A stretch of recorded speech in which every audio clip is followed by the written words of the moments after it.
એકતાનગર ખાતે, જ્યાં વિશ્વની સૌથી ઊંચામાં ઊંચી પ્રતિમા એવા સરદાર વલ્લભભાઈ પટેલની પ્રતિમા અહીં આવેલી છે. આજે અહીંયા 13 જેટલા દેશોમાંથી લગભગ 23 જેટલા પ્રતિનિધિઓ આવ્યા છે. 3 રાજ્યોના પંજાબ, મહારાષ્ટ્ર અને કર્ણાટકના થકી આમ કુલ 34 જેટલા મહાનુભાવો અહીંયા પતંગ ચગાવવાના માણામાં આવી રહ્યા. ત્યારે એ તમામ લોકોને શુભેચ્છા પાઠવું છું. પહેલા પતંગ મહોત્સવ નતો થતો, ત્યાં જોવા માટે અમદાવાદ જવું પડતું હતું. હવે સ્ટેચ્યુ બન્યા પછી અમારા ઘર આંગણે જ પતંગ મહોત્સવ થાય છે, જેનો અમે લાભ લઈ શકીએ છીએ અને ખૂબ આનંદ આવે છે. આપણા ભારતીય સંસ્કૃતિ ફરી ઉજાગર થઈ રહી છે.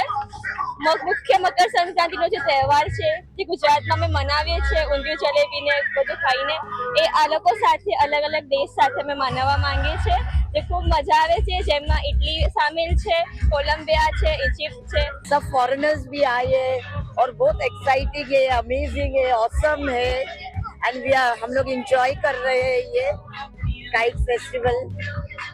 मैं first time I have come, मैं पहली मर्तबा आई हूँ and it is really wonderful and lots of excitement. Yeah.